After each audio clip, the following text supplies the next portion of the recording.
Capacitate totală eficace. Deja am pus 9 tone, deci nu mai are loc. Să cumpăr un teren, nu știu, aș fi vrut un teren mai mare și mai drept un picuța. Așa, nu zice pe lună? Ciclu lună. E interesantă și asta cu tâmplăria. E de mobilier. Mai e și asta, seara mare. Uite, mai mare. Salutare și bine v-am găsit la un nou episod cu Farming Simulator 22.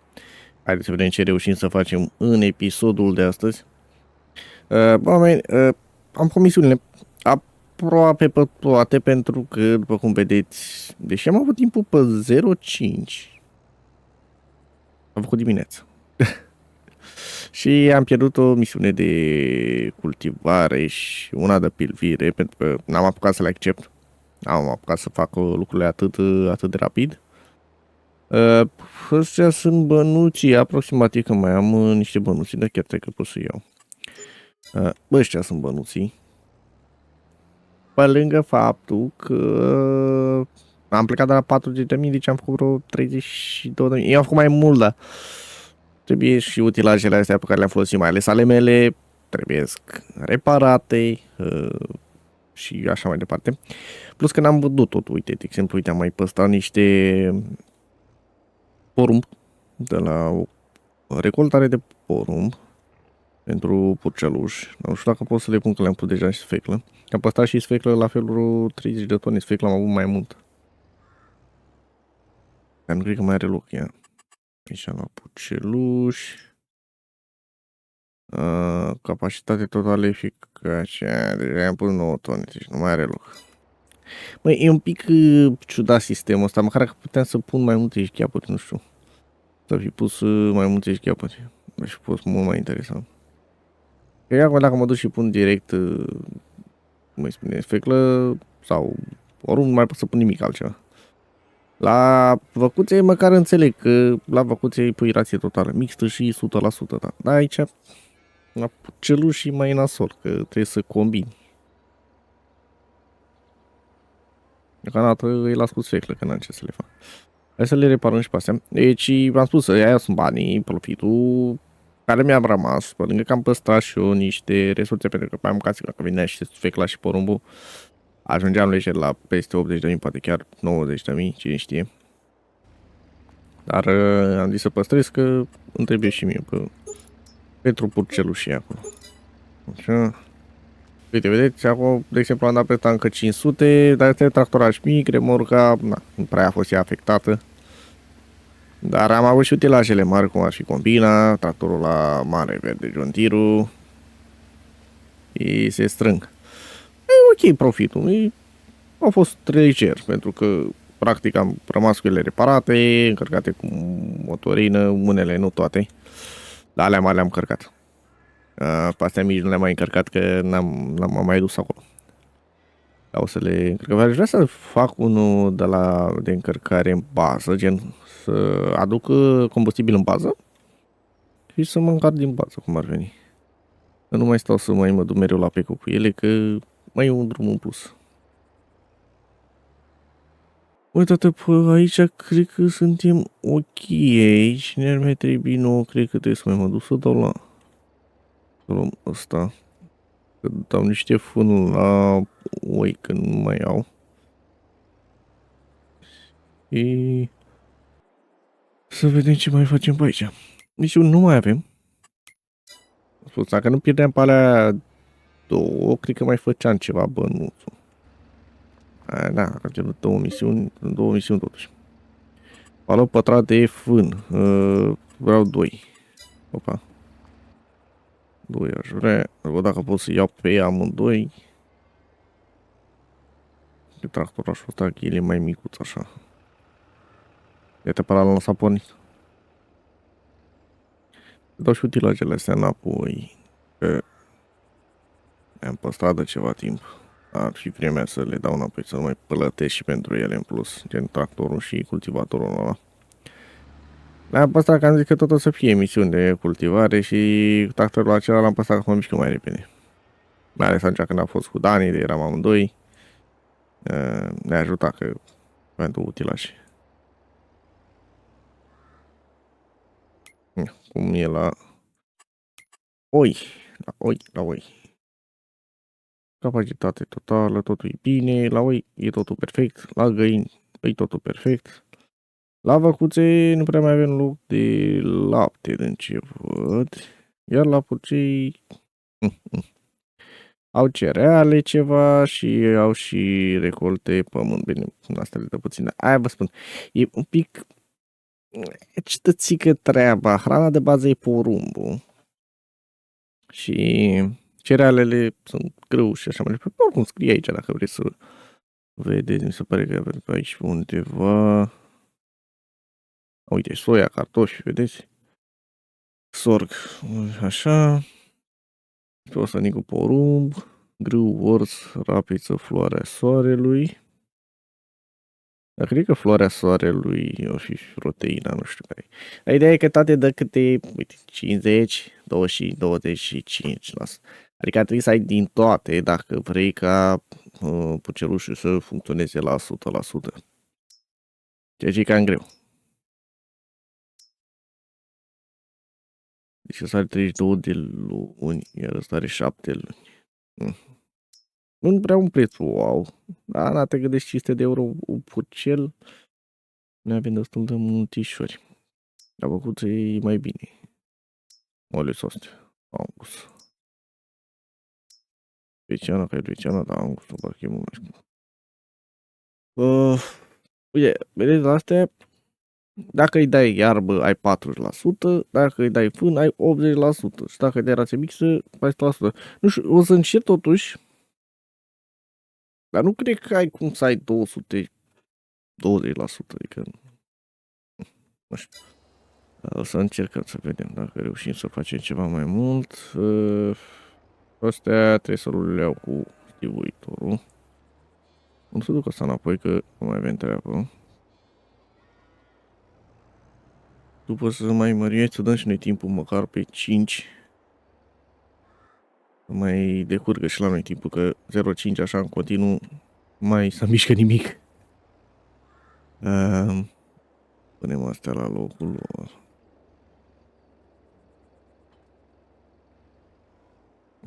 Am apucat și o să fac iarba la noi deloc.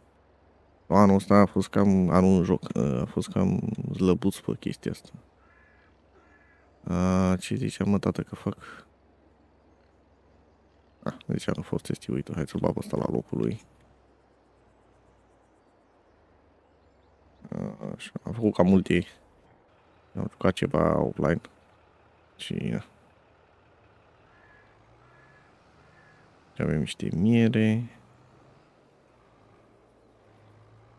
Avem niște miere, dar parcă nu-i cam toată așa.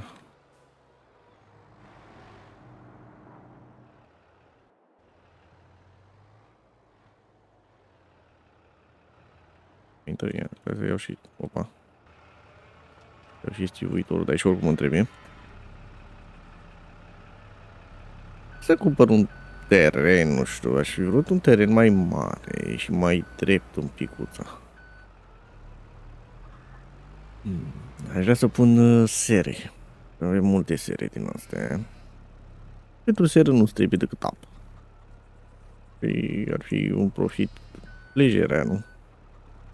Pasiv, așa. Având în vedere că nu cere altceva decât apă. Băi, eu cred că mai intra în astea, nu? Dacă nu era 6 pachete de lână. Și eu cred că mai intra.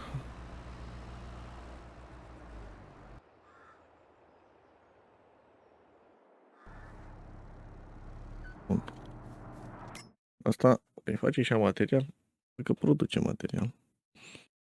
Activat. Nu știu de ce s-a mutat bine, că cred că tot aia e.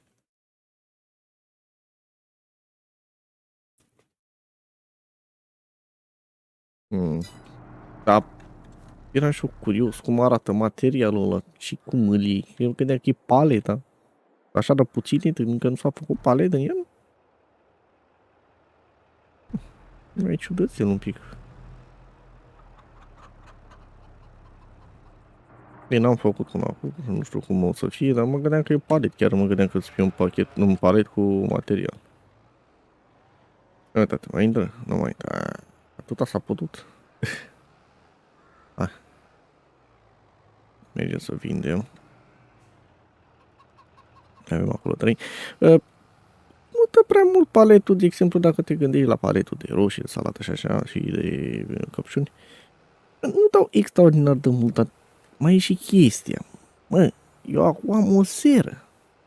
Nu cred că e cea mai mare, parcă era una și mai mare. Dar dacă aș avea un teren plin de seri, nu știu, am vreo 10 seri. Eu dacă acum, să zicem că eu pun palet, nu știu, o să vedem cât luăm pe palete, știi? În total, așa. Iar dacă avem puțină miere până ele, nu contează așa de mult. Avem acum 1500 de strawberry și 500 de roșii. Miere 900 ceva. O să fie chiar așa mare impact. Bine că aș putea să pun și de miere. De ce nu?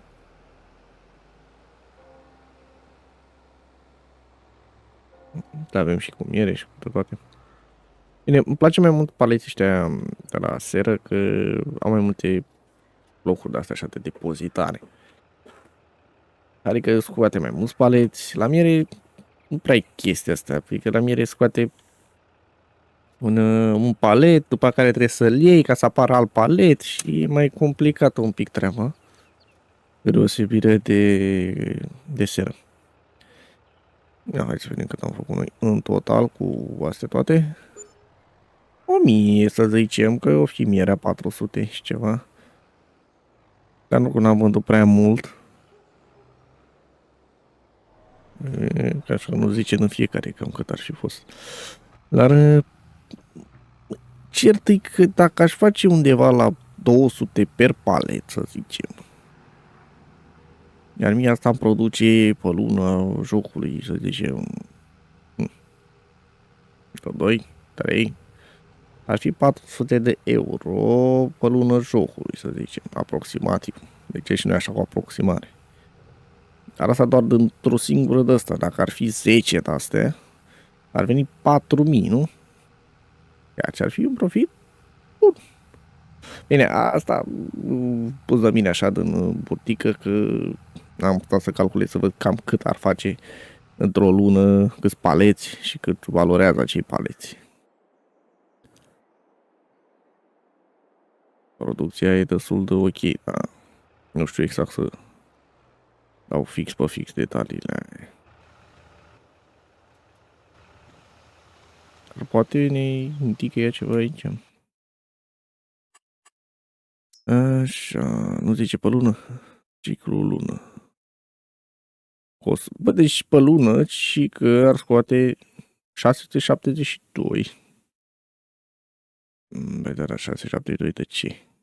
De euro?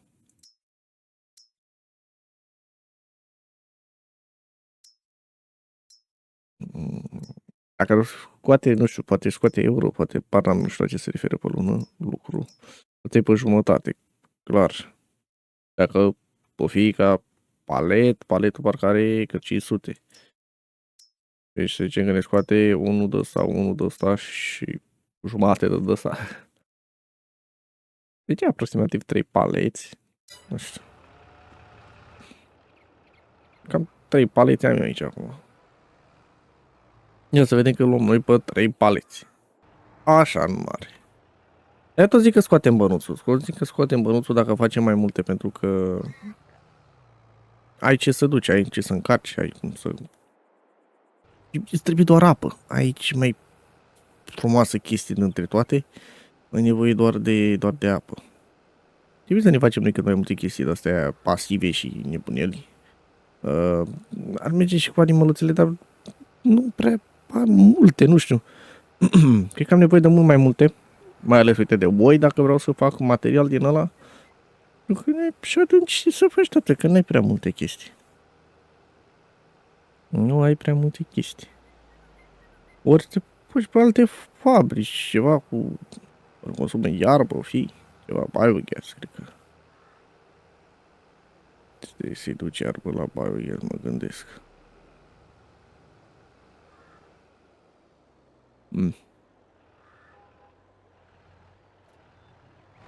Ia. Să vedem cât facem noi pe 3 paleți, fiecare cu treaba lui, adică salată, roșii și căpșuni.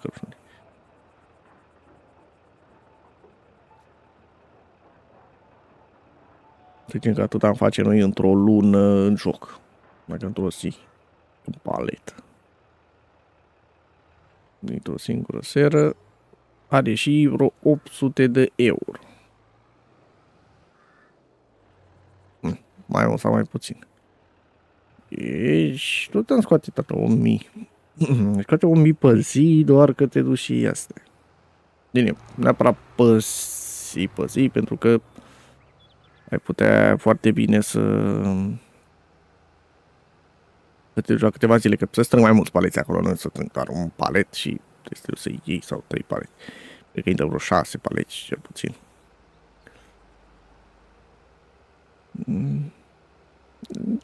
Da, dacă stai să te gândești pe de altă parte și nebunia aia de panou solar produce și el parcă vreo 1000-9000 pe zi. Cam tot acolo.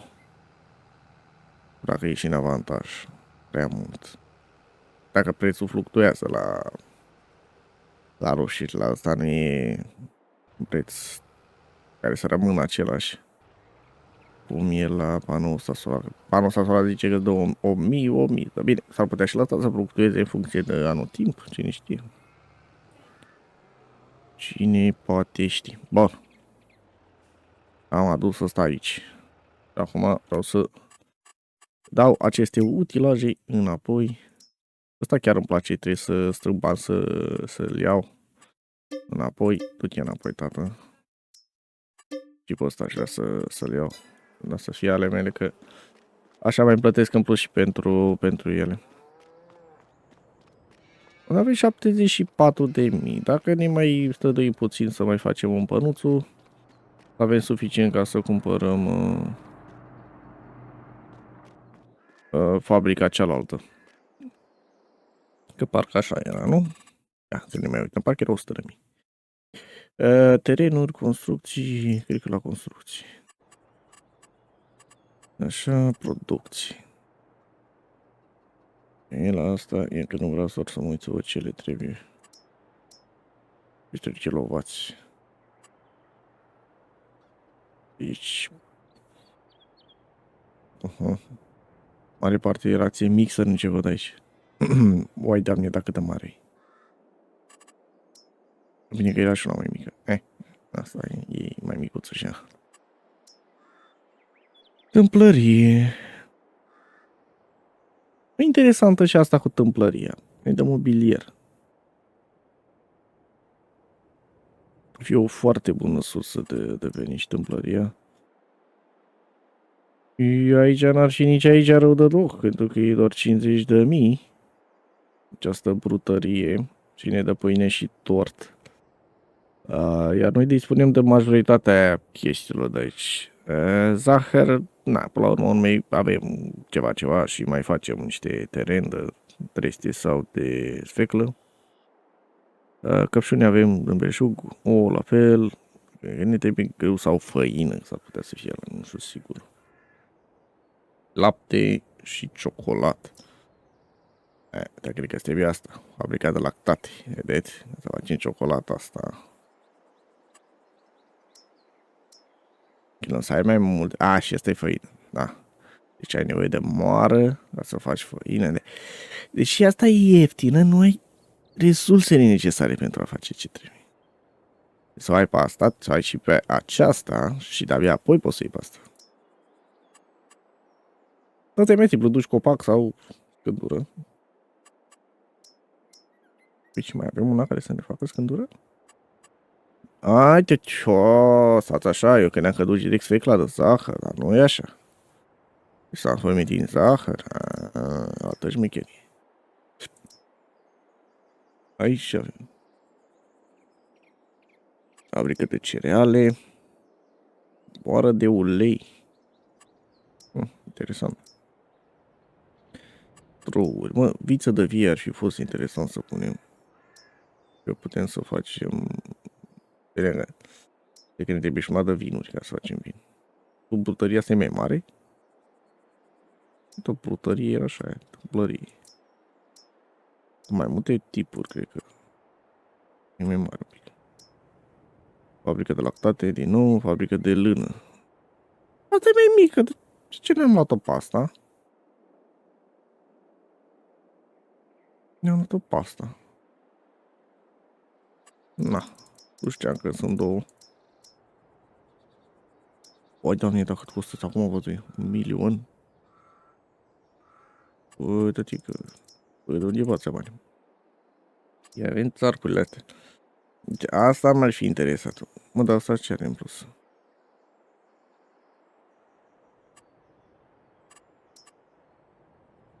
Asta m-ar fi interesat, că uite câta țarcuri. Dar n-am tată eu să le pun pe astea. De-aia am luat ăsta mic, că ăsta e singurul care a avut loc aici, uite. Așa, era interesant ăsta mai măricel.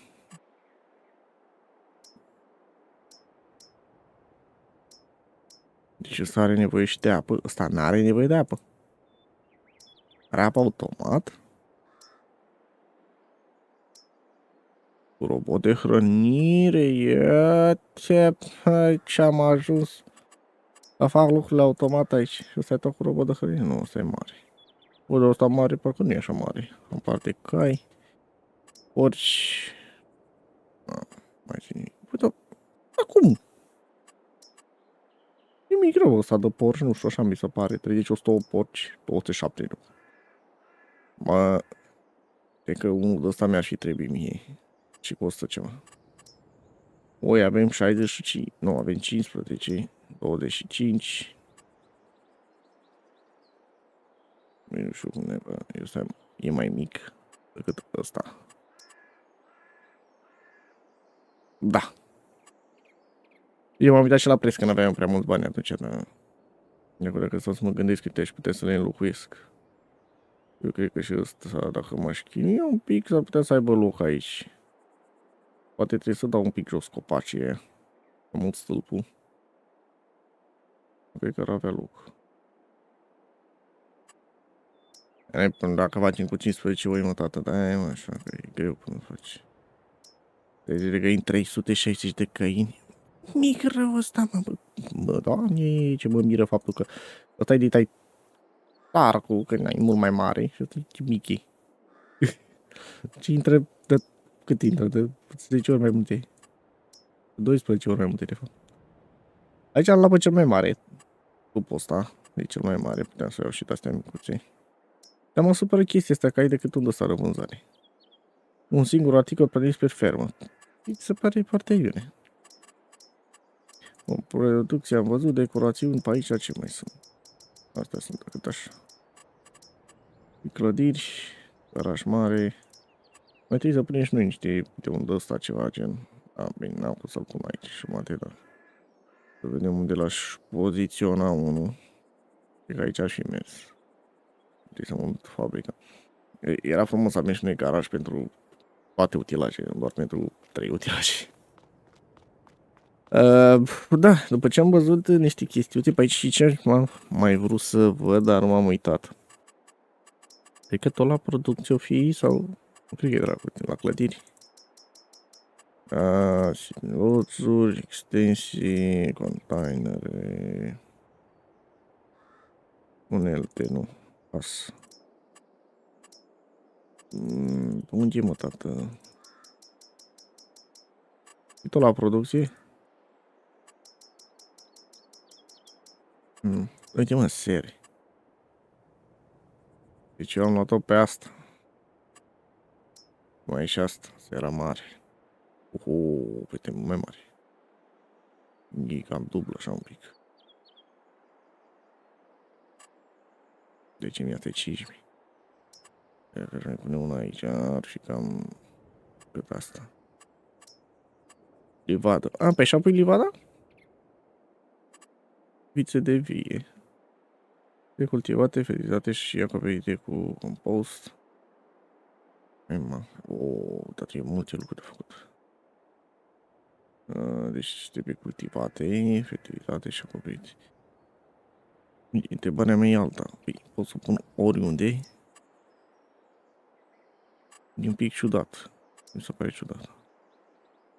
Uite la asta, așa, vedeți, asta aproape 8.000 pe lună.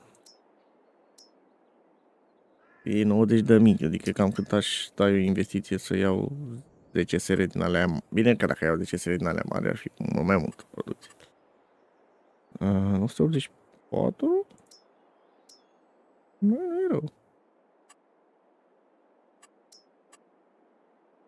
Asta îmi place 13.000 pe lună.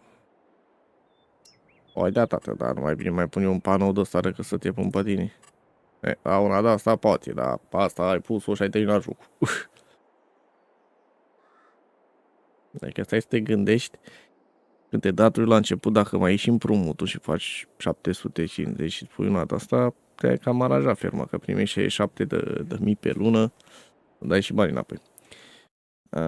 Adică ai cu ce să lucrezi. Bun, oameni, rămânem aici cu acest episod și așa m-am lungit, dar am vrut să mai mă uit eu pe acolo și să vedeți și voi.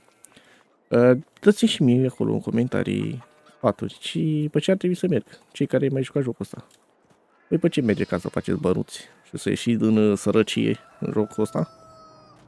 Aștept acolo în comentarii să văd ce sfaturi îmi dați voi pentru joc și pe ce ar trebui să merg, pe ce fabrici, pe ce chestii. Până data viitoare, dacă v-a plăcut, știți ce aveți de făcut, apăsați butonul de like, abonați-vă la canal, în descriere găsiți link-ul către grupul de Discord, iar noi o să ne auzim pe data viitoare. Pa, pa!